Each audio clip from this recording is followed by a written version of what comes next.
الشیطان الرجیم الا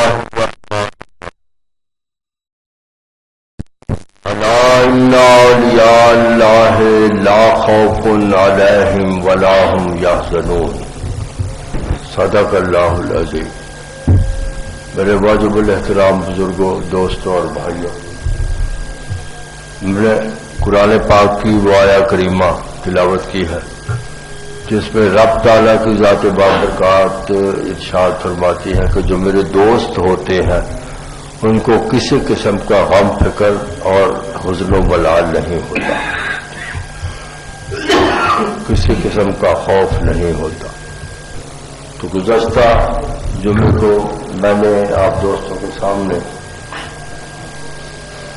حضرت علاء الدین احمد صابر کلیر شریف والے جو تھے ان کے بارے میں کچھ بیان کیا تھا، اور انہی کے بیان میں ایک بزرگ شخصیت کا حضرت شمس الدین ترک رحمۃ اللہ تعالی علیہ ان کا بھی بیان کیا تھا. تو آج انہی کے بارے میں کچھ بیان کرنا مقصود ہے.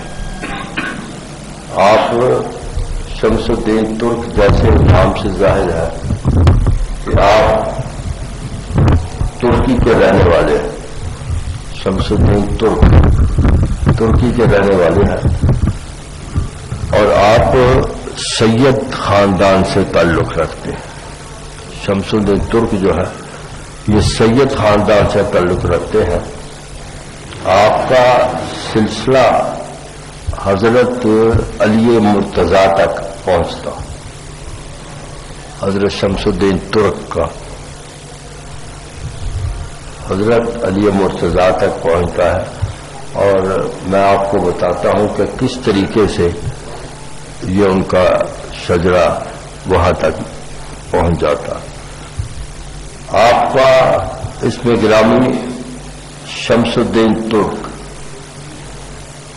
آپ کے والد صاحب کا اس میں گرامی سید احمد رحمۃ اللہ تعالی، ان کے والد صاحب کا اس میں گرامی سید عبد المومن رحمۃ اللہ تعالی علیہ، ان کے والد صاحب کا نام سید عبد الملک رحمۃ اللہ تعالی علیہ، ان کے والد صاحب کا نام سید سیف الدین رحمۃ اللہ تعالی علیہ، سید سیف الدین. اور سید سیف الدین کے والد صاحب کا نام خواجہ در انا، دال رے عین نون الف در انا رحمۃ اللہ تعالی علیہ. اور ان کے والد صاحب کا نام بابا کر انا، قاف دو نقطہ دے عین نون الف کر انا. اور ان کے والد صاحب کا نام حضرت محمد حنفیہ. یہ حضرت محمد حنفیہ کون ہے؟ یہ شاید آپ دوستوں کے علم میں ہو کہ حضرت علی مرتضیٰ جو تھے رضی اللہ تعالیٰ عنہ، ان کی دو بیگمات تھیں. ایک تو حضور کی صاحبزادی فاطمہ الزہرا تھی، اور دوسری آپ کی جو بیگم تھی ان کا نام تھا شہر بانو، اور وہ ایران کی رہنے والی تھی. تو ان میں سے جو بیٹا پیدا ہوا ان کا نام تھا محمد حنفیہ، اور ان کے والد صاحب کا نام علی مرتضیٰ. تو اس کا مطلب یہ ہے کہ شمس الدین ترک جو ہے وہ محمد حنفیہ کے ذریعے حضرت علی مرتضیٰ جو ہے ان کے وہ بزرگوں میں سے سلسلہ نسب ان کا وہاں تک جا پہنچتا. دیکھیں دوستوں، بات یہ ہے کہ ہم بھی اپنے بچوں کے نام تو رکھتے ہیں نا، تو نام کا ہم معنی جب دیکھتے ہیں تو دنیاوی نقطہ نگاہ سے تک ٹھیک ہوتا ہے. اب آپ کا نام شمس الدین رکھا گیا، تو شمس الدین جو ہے اس میں مفسرین کرام فرماتے ہیں کہ شمس الدین لفظ میں ہر وہ بات موجود ہے. شمس الدین لفظ میں ہر وہ بات موجود ہے کہ اگر ہمیں کسی وقت کوئی مشکل پڑ جائے تو ہم شمس الدین کا نام پکارے، ورد کرے تو اللہ تعالیٰ اپنی رحمت سے اور ان کے نام کی برکت سے انسان کی مشکل کو دور کر دیتا. شمس الدین. اور تفسیر میں ان کے بارے میں دیکھ رہا تھا، مفسرین کرام نے لکھا کہ اگر کسی کو کوئی مصیبت میں کو پڑ جائے، کوئی دقت ہو، بڑی خراب حالات ہو جائے، تو اس کو چاہیے کہ وہ 1,00,000 دفعہ شمس الدین ترک اس کا ورد کرے، 1,00,000 دفعہ. اور مفسرین کرام میں لکھتے ہیں کہ اگر وہ بندہ کوئی ایک خود اکیلا نہ کر سکے تو پھر کچھ دوستوں کو بلا لے اپنے پاس، وہ سب مل کے تو 1,00,000 دفعہ یہ ورد کرے شمس الدین ترک، اور سارے باوضو ہوں. یہ جب کریں گے تو انشاءاللہ اسی وقت انسانوں کی جو مشکلات ہوتی ہیں وہ آسان ہو جاتی ہیں. اب یہ دیکھیے کہ جن بزرگوں کے نام کو قدرت نے یہ مقام دیا کہ ان کا نام لینے سے مشکلیں دور ہو جاتی ہیں، تو آخر ان کا کوئی مقام تو ہوگا نا، یوں تو نہیں نا. جیسے میں نے پہلے بھی عرض کیا تھا کہ رب تعالیٰ ارشاد فرماتا ہے نا، میں گزشتہ جمعے بھی یہ بتایا تھا کہ سیروا فی الارض، کہ میری زمین پر سیاحت کرو. اور سیاحت کرنے کا مطلب میں نے یہ بھی بتایا تھا کہ یہ نہیں کہ تفریح کریں ہم، نہیں، بلکہ وہ جگہ دیکھیں، وہ مقامات دیکھیں جن پر اللہ تعالیٰ کا قہر نازل ہوا تھا، جو لوگوں نے اللہ تعالیٰ کی بات نہیں مانی تھی، وہاں قہر نازل ہوا تھا، وہ جگہ بھی دیکھیں تاکہ ہمیں عبرت ہو کہ اگر ہم بھی اللہ تعالیٰ کے احکام کی پیروی نہیں کریں گے تو ہمارے اوپر بھی اللہ تعالیٰ کا قہر نازل ہو سکتا ہے. یہ جگہ دیکھیں اور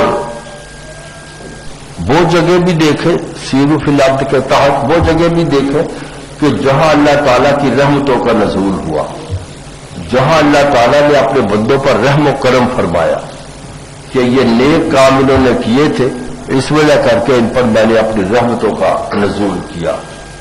تو رب سیروا فی الارض کے تحت ارشاد فرماتا ہے کہ صرف سیر و تفریح کے لیے نہیں بلکہ زمین پر اس وجہ کر کے سیاحت کرو کہ دیکھو جن لوگوں نے میرے احکامات کی نافرمانی کی ان پر میں نے اپنا قہر نازل فرما دیا، اور جن لوگوں نے میرے احکامات کی پیروی کی اور تابعداری کی ان پر میں نے اپنی رحم و اکرام کی بادشاہ نازل کی. اس وجہ کر کے یہ سیروا فی الارض رب تعالیٰ نے قرآن پاک میں ارشاد فرمایا. تو یہ آپ فرماتے ہیں شمس الدین ترک کہ مجھے بچپن سے ہی بڑا شوق تھا کہ میں اللہ والے بندوں سے ملوں. یہ نہیں تھا کہ میں خود بھی اللہ والا بندہ بن جاؤں، بس یہ شوق تھا کہ اللہ والے بندوں کو ملوں. اور اسی جستجو میں وہ شہر شہر ملک ملک کریا کریا پھرتے رہتے تھے. کوئی اللہ کا کوئی ایسا نیک بندہ مجھے مل جائے جو میرے ذہن کے مطابق ہو اور مجھے وہ گائیڈ لائنز دے اللہ کے محبوب اور اللہ تک پہنچنے کے لیے. تو آپ کا ارشاد گرامی شمس الدین ترک فرماتے ہیں کہ سب سے پہلے اسی کام کے لیے میں ترکستان کا سفر اختیار کیا. ترکستان، تو ترکستان میں بھی بڑے بڑے بزرگ شخصیتیں تھیں، اللہ کے بہت بزرگ ہستیاں تھیں، لیکن آپ فرماتے ہیں کہ جیسے میں چاہتا تھا ویسا وہاں مجھے کوئی نہیں ملا، میرے ذہن کے مطابق کوئی نہیں ملا. تو میں وہاں سے ترکستان کو چھوڑ کے میں ماوراء نہر آ گیا، وہاں آ گیا، وہاں بزرگوں سے سب سے ملتا رہا. لیکن جب میں کسی بزرگوں کے پاس جاتا تو میرے دل کو سکون نہیں ملتا. میں اس لیے جاتا تھا نا بزرگوں کے پاس کہ ان کی خدمت میں حاضر ہوں تو مجھے کوئی سکون ملے، لیکن سکون نہیں ملا ماوراء نہر میں بھی. تو آپ فرماتے ہیں میں یہ نہیں کہتا کہ وہ بزرگ بندے نہیں تھے، وہاں پہ تھے، لیکن وہ میرے ذہن کے مطابق نہیں تھے، میرے ٹیسٹ کے مطابق نہیں تھے. جس طرح میں چاہتا تھا کہ بندہ اللہ کا ملے وہ نہیں ملے مجھے. آپ فرماتے ہیں کہ میں نے ماور اللہ کو بھی چھوڑ دیا. تو لوگوں نے کہا کہ تم یوں کرو. اس وقت تو ہندوستان اور پاکستان ایک ہی تھا نا, ہندوستان ہی تھا سارا. تو کسی دوست نے ان کو بتایا کہ آپ یوں کریں کہ ہندوستان میں چلے جائیں اور وہاں ملتان جا کے پہنچے. ملتان. تو آپ ارشاد فرماتے ہیں کہ میں شمس الدین ترک فرماتے ہیں میں ملتان آ گیا. ملتان جب آیا ہوں تو میں نے کہا کہ یہاں میں کن سے ملوں. تو لوگوں نے وہاں کچھ لوگوں نے مجھے کہا کہ اگر آپ واقعی کسی اللہ والے بندے سے ملنا چاہتے ہیں تو اجودھن چلے جاؤ. اجودھن یہ پرانا نام ہے, جب ہندوستان تھا. پھر اس کے بعد اس کا نام جب بابا فرید الدین مسعود گنج شکر اجودھن پہنچے ہیں تو اس شہر کا اجودھن کی بجائے پاک پتن نام رکھا گیا. تو اس وقت تو اجودھن ہی تھا نا. تو ملتان والوں نے کہا کہ وہاں آپ اجودھن جائیں اور وہاں حضرت بابا فرید الدین مسعود گنج شکر رحمت اللہ تعالی علیہ ان کی خدمت میں پہنچے. تو آپ فرماتے ہیں کہ میں وہاں چلا. جب میں گیا تو بہت سے لوگ تھے وہاں آپ کی خدمت میں بیٹھے ہوئے. تو میں بھی وہاں جا کے ان کی خدمت میں پہنچا تو ان کا چہرہ دیکھتے ہی میں نے یہ کہہ دیا کہ یہ بندہ صحیح ہے میرے ذہن کے مطابق اور مجھے اسی سے کچھ ملے گا. کیونکہ فقراء لوگوں کی جو باتیں ہوتی ہیں جو وہ بیان کرتے ہیں وہ وہی ہوتا ہے جو اللہ اور اس کے محبوب کے فرمان کے مطابق ہوتا ہے. اپنے کو قصے کہانیاں نہیں بیان کرتے وہ. تو آپ فرماتے میں کچھ دن وہیں رہا پاک شریف میں ہی. تو آخر بابا جی نے مجھے کہا کہ بیٹا تم کہاں سے آئے ہو, روز آتے ہو میرے پاس, کچھ بولتے تو نہیں. تو عرض کیا کہ سرکار میں فلاں جگہ سے آیا ہوں. ترک ہو, شمس الدین ترک میرا نام ہے. تو میں ترکی سے آیا ہوں, ترکی سے آیا ہوں. تو کس لیے آئے ہو؟ عرض کیا کہ سرکار میں آپ کو بھی معلوم ہے کہ میں کس لیے حاضر ہوا ہوں. آپ نے فرمایا کہ ٹھیک ہے کل پھر آنا. وہ دوسرے دن میں تو آپ نے ارشاد فرمایا یار کل تو نے کہا کیوں نہیں کہ میں نے مرید ہونا ہے, کل ہی کہہ دیتے. تو یہ حیران رہ گیا میں نے کب ذکر کیا تھا میں نے مرید ہونا. تو یہ فقراء لوگ جو ہوتے ہیں تو قدرت ان کو یہ مقام دیا ہوتا. تو آپ فرماتے ہیں شمس الدین ترک میں اسی وقت آپ کا مرید ہوں. حضرت بابا فرید الدین مسعود گنج شکر رحمت اللہ تعالی علیہ کا ان کا مرید ہوں. آپ ارشاد فرماتے ہیں میں وہاں رہا کچھ عرصہ, آپ کی خدمت میں حاضر رہا, خدمت کرتا رہا, تابعداری کرتا رہا. لیکن ایک دن بابا فرید الدین مسعود گنج شکر نے ہی مجھے یہ ارشاد فرمایا. کیا انہوں نے ارشاد فرمایا کہ حصول نعمت و کمال تو موقوف بر مرشد دیگر است, کہ تمہارا ذہن جس طرح کا چاہتا ہے نا کہ مقام ملنا, وہ مرشد دیگر است, وہ تم کو کسی اور پیر سے ملے گا,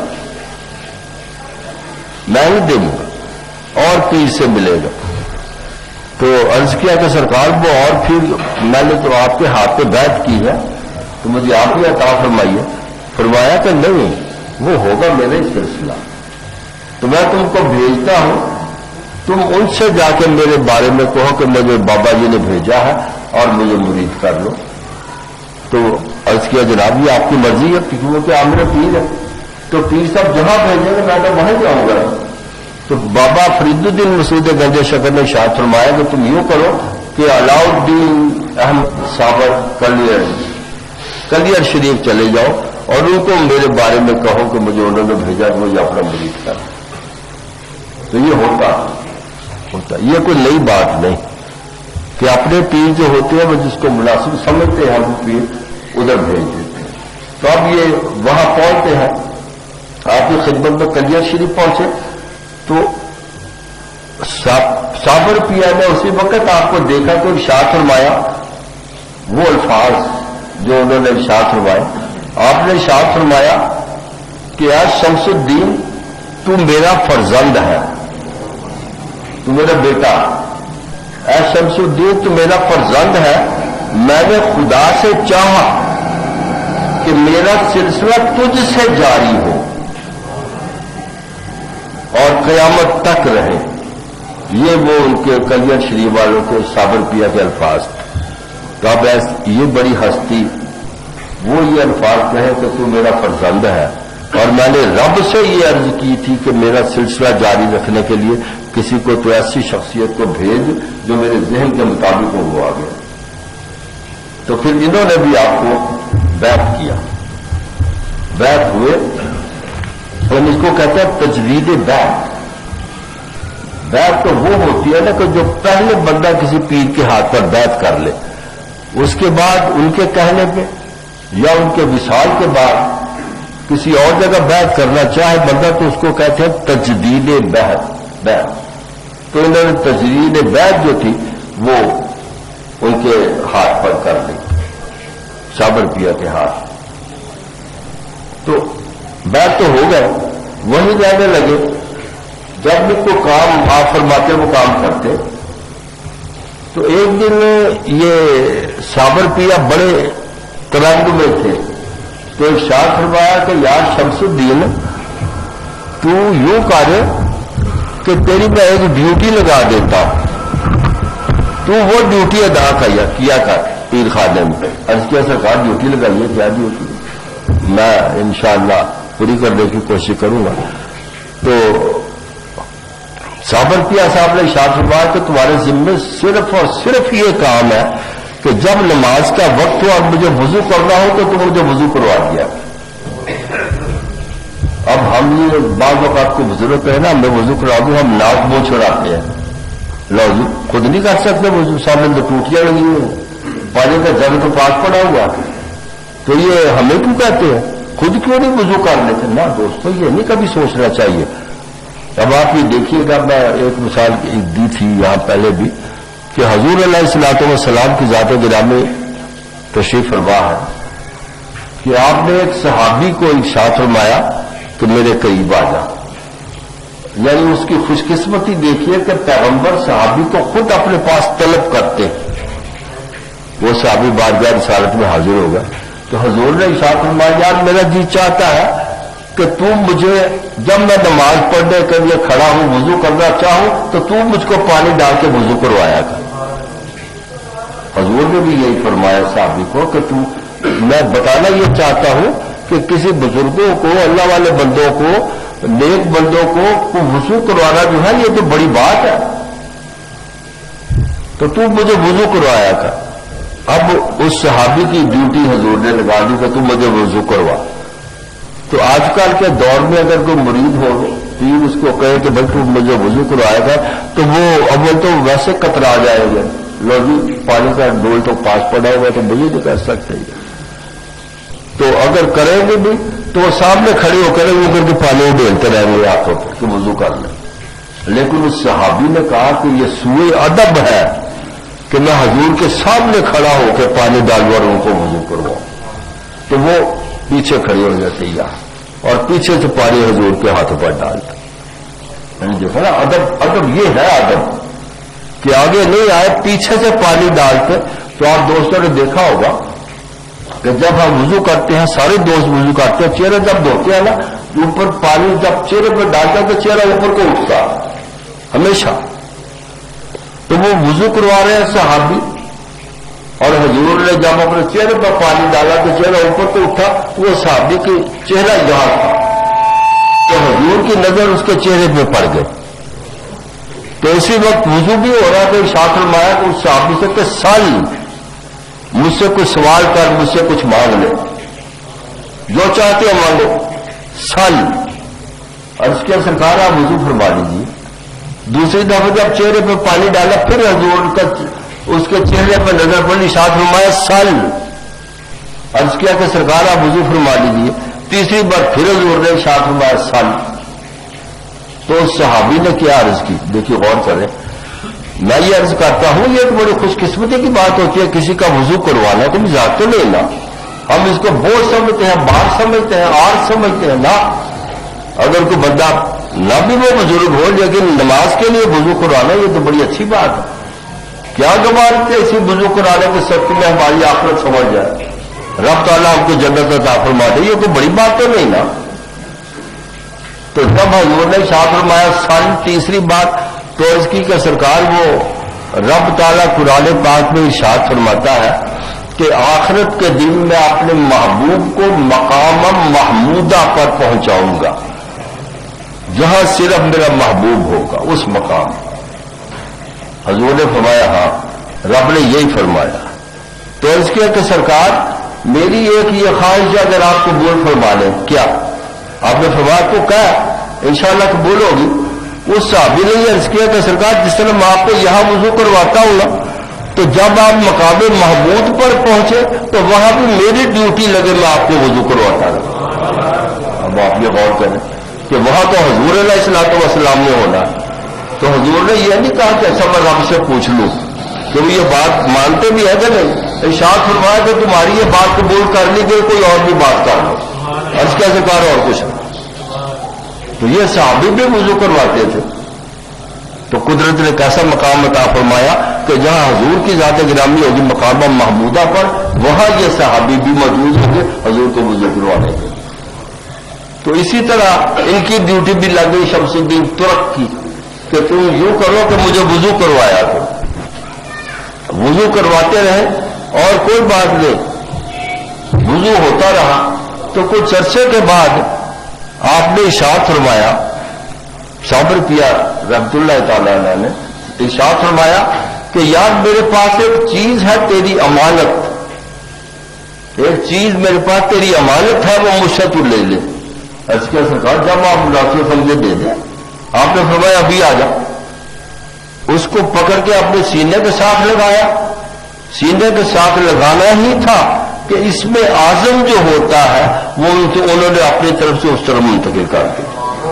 اور وہ اس وضو کرواتے اس صحابی نے تو مقام محمودہ پر جا پہنچے نا، اور انہوں نے اس میں اعظم حاصل کر لیا، سینے سے لگے اور اس میں اعظم۔ تو میں عرض کر رہا تھا اس وقت سے دوستوں کہ یہ کسی بندے کو چاہے وہ بزرگ ہو یا نہ ہو، لیکن اگر کوئی بندہ طالب ہے اس بات کا، کیا پتہ اس کو کوئی تکلیف ہو، وہ خود نہ وضو کر سکتا ہو تو اس کو پانی ڈال دینا یہ کوئی بری بات تو نہیں نا۔ تو ان کی ڈیوٹی یہی تھی وضو کرنے کی، وضو کرتے کرتے یہ اس میں اعظم لے گئے۔ یہ شمس الدین ترک رحمۃ اللہ تعالی علیہ۔ اب آپ کے پیر و مرشد نے یعنی ساورکیا نے ارشاد فرمایا کہ بیٹا ایک بات کی میں تم کو نصیحت کرتا ہوں۔ صابر صاحب نے فرمایا ایک بات صرف نصیحت کرتا ہوں، وہ یہ کہ جب میری فوتگی ہو جائے، جب میری فوتگی ہو جائے تو تم کلیئر شریف میں صرف 3 دن رہنا، زیادہ نہیں رہنا، اور یہ ایک کاغذ ہے اس کو اپنے پاس رکھو، یہ تمہارے لیے ولایت نامہ ہے، میں نے تجھ کو ولایت عنایت کی ہے، اس پہ لکھ دیا۔ اور کون سی جگہ کی ولایت تم کو دی ہے؟ پانی پت کی، پانی پت کی ولایت تم کو دی ہے، شمس الدین ترک کو ارشاد فرمایا۔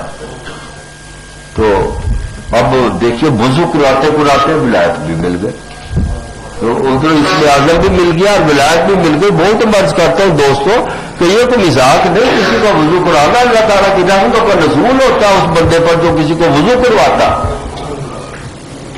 ولایت بھی مل گئی۔ تو ارشاد فرمایا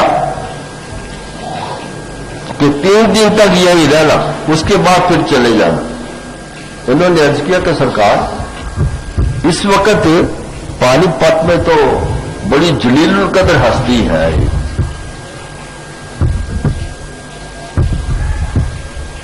کلندر کی، تو وہ مجھے کیسے برداشت کریں گے؟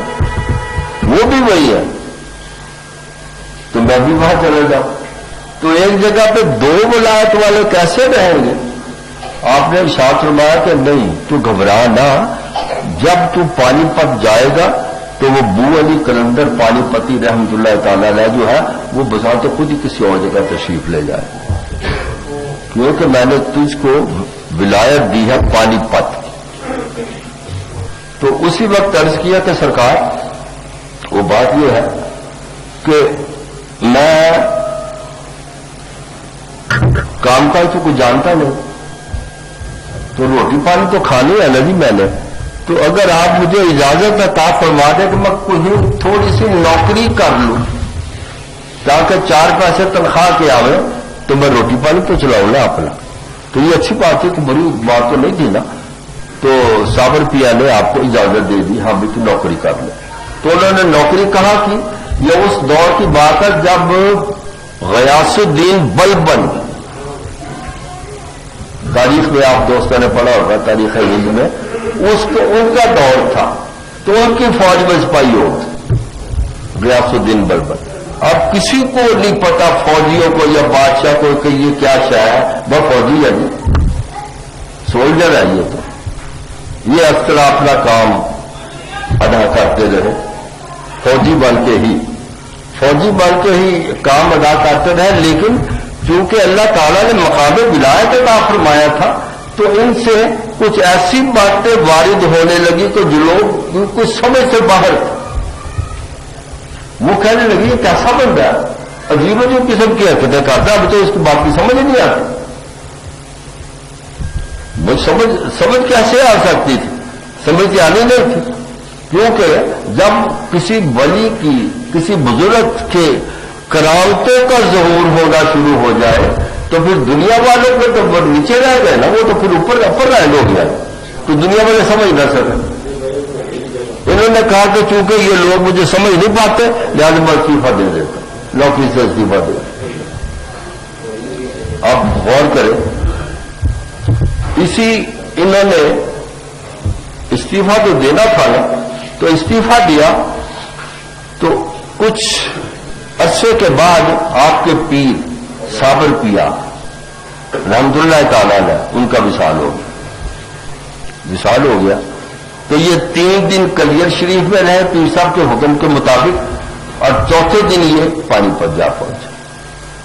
اب انہوں نے صاحب ولایت ہے، بڑی بزرگ ترین شخصیت ہے حضرت شمس الدین ترک رحمت اللہ تعالی علیہ. لیکن وہاں یہ نہیں کہا کہ میرے لیے کوئی پیر خانے کا بندوبست کرو، کوٹھی کا بندوبست کرو، مکان کا بندوبست کرو، میں صاحب ولایت ہوں. نہیں، تفسیر میں ان کے بارے میں دیکھ رہا تھا کہ وہ گئے ہیں پانی پت، تو وہاں ایک مکان بنے ہوئے تھے، اس کی دیوار کا سایہ تھا، اس سائے میں جا کے بیٹھ گئے. اب مقام دیکھیے اور عاجزی اور انکساری دیکھیے کیسی بات. وہاں سائے میں بیٹھ گئے تو ساتھ کچھ دوست تھے، تو دوست بھی بیٹھے ہوئے ہیں، یہ بھی بیٹھے ہوئے ہیں.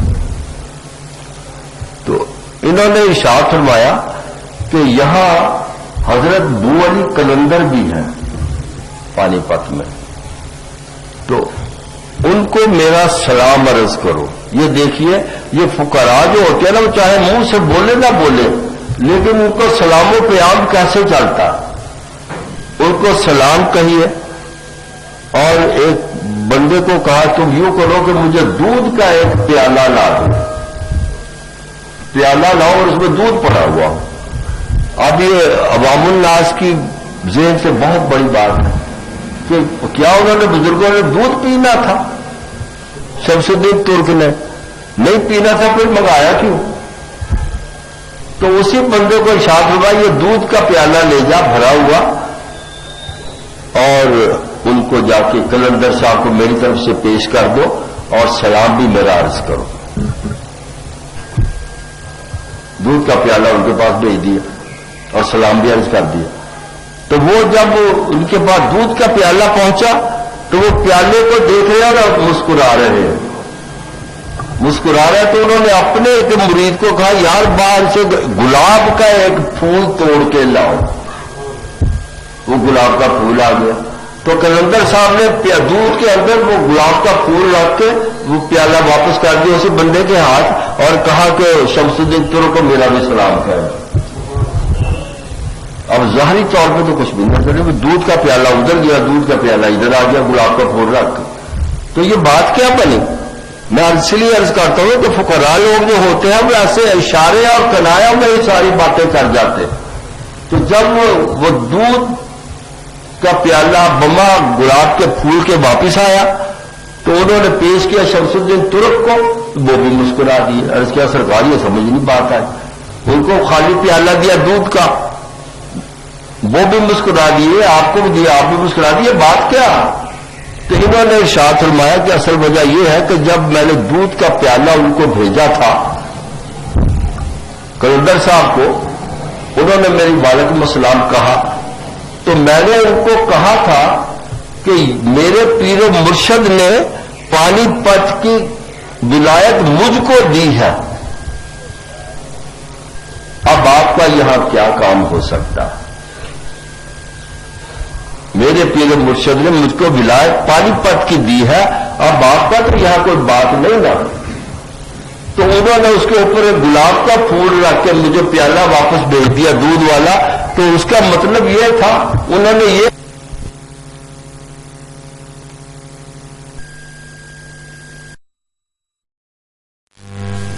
آپ کے مقام ہو. اب دیکھنے والی بات یہ ہے کہ دنیا والے اس بات کو کیا سمجھیں گے، لیکن جو بات ہے وہ بات تو ہے نا جی. تو اس طرح یہ فقراء لوگ جو ہوتے ہیں وہ بات کرتے ہیں اس طرح چیزیں بھیج کے چیزیں بھیج دیتے ہیں، تو اگلے بندے کی سمجھ نہیں آتی. جیسے ایک اللہ کی بڑی شخصیت تھی، انہوں نے اپنے ایک مرید کو، غور کرے دوستوں ذرا کیسی بات ہے یہ، فقراء جو ہوتے ہیں ان کی باتیں جو ہوتی ہیں وہ ذہن میں نہیں آتی لیکن وہ ہوتی ہے حق بات. وہ فقیر ہی کیسا، وہ درویش ہی کیسا، وہ اللہ والا بندہ ہی کیسا جو غیر شرعی بات کرے. ان ایک بزرگوں نے اپنے مرید کو ارشاد فرمایا، یار وہ دریا ہے سامنے، ہاں جی ہے جی، اس کے پار جو ہے نا وہ ایک بزرگ بیٹھے ہوئے، دریا کے پار بزرگ بیٹھے ہوئے ہیں، یہ روٹی ہے، روٹی لے جا، ان کو جا کے دے دے.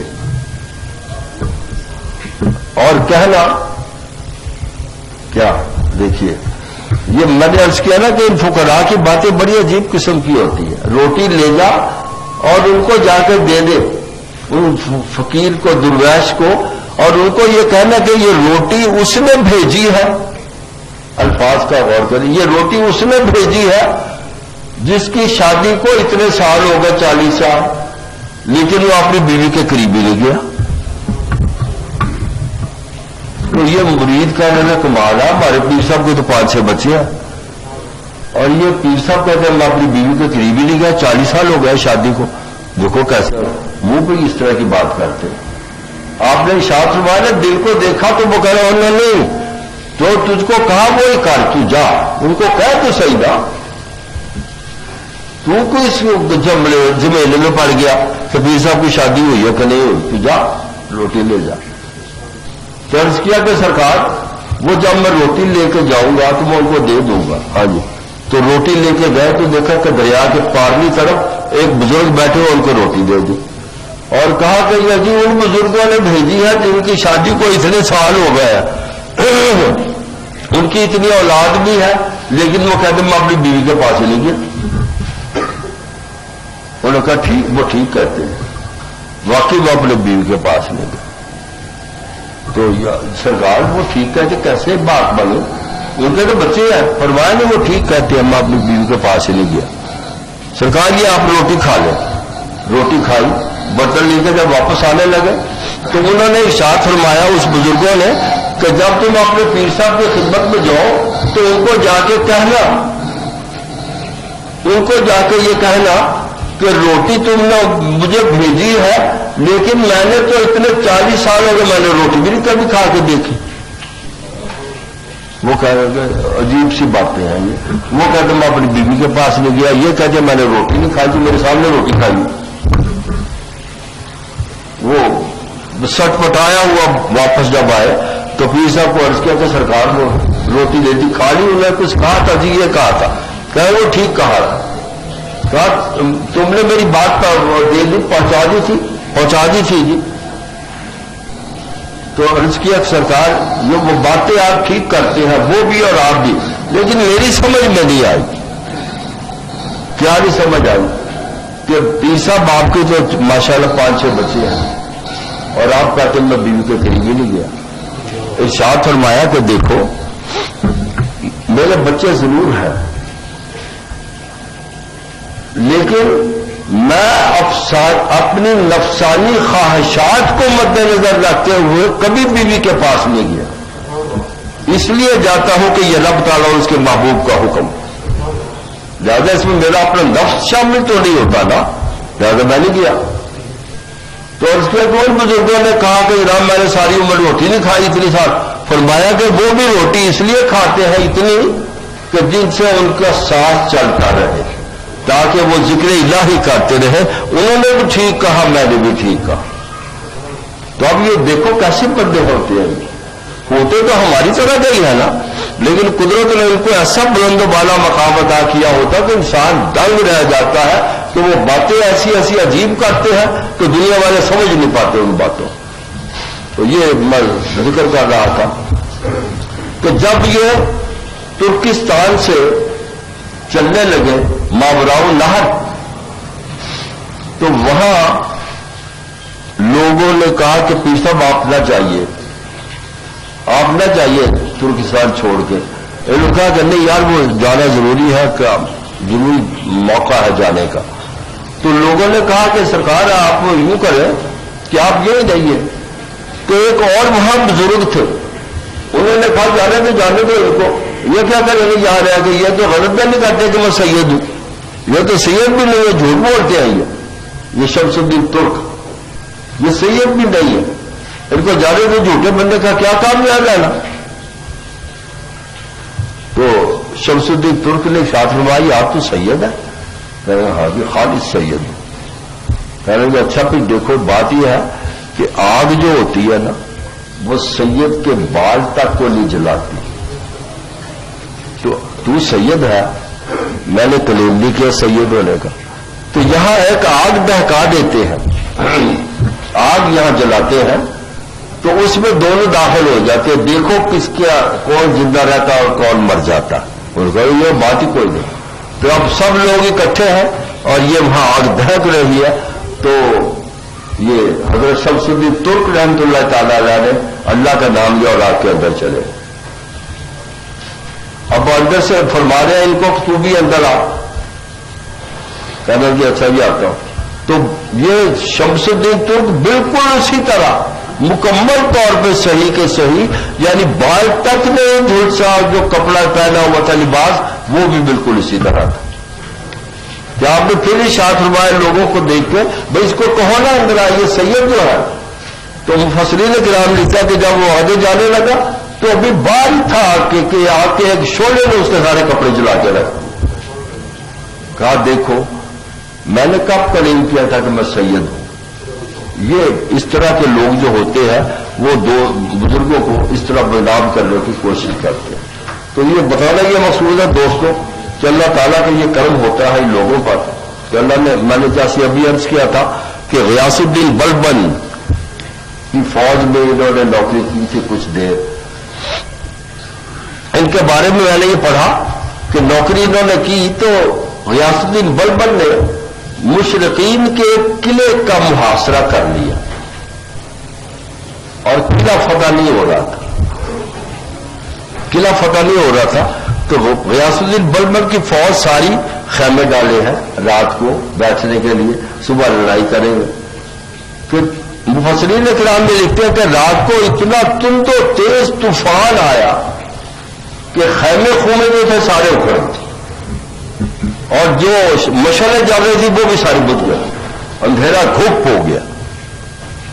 تو صبح کے وقت غیاث الدین بلبن نے اپنے سک کا پانی لانے والے کو کہا کہ پانی لاؤ وضو کر کے نماز پڑھنی، تو وہ دیکھ رہے ہیں کہ پانی کی جگہ کوئی نہیں، جتنے بھی ہیں ٹینٹ سارے ختم ہو گئے ہیں، بجلیاں کیا مشعلیں بجھ گئی۔ تو انہوں نے دیکھا کہ صرف ایک ٹینٹ، ایک جو ہے خیمہ وہ اس طرح موجود ہے۔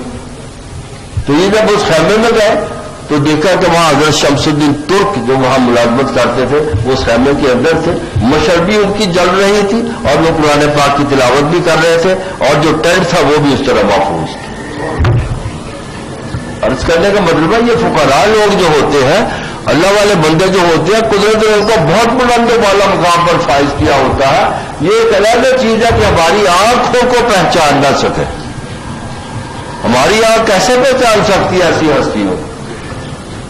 تو آپ نے قرآن پاک پڑھ رہے تھے، اس سکے کو ارشاد فرمایا کہ گرم پانی چاہیے، تو یہ مشعل جل رہی ہے، اس میں لکڑی کو آگ لگا لو اور اس پر جا کے اپنے بعد پانی گرم کر کو بادشاہ کو دے دو۔ وہ بادشاہ کو پانی دے دیا گیا۔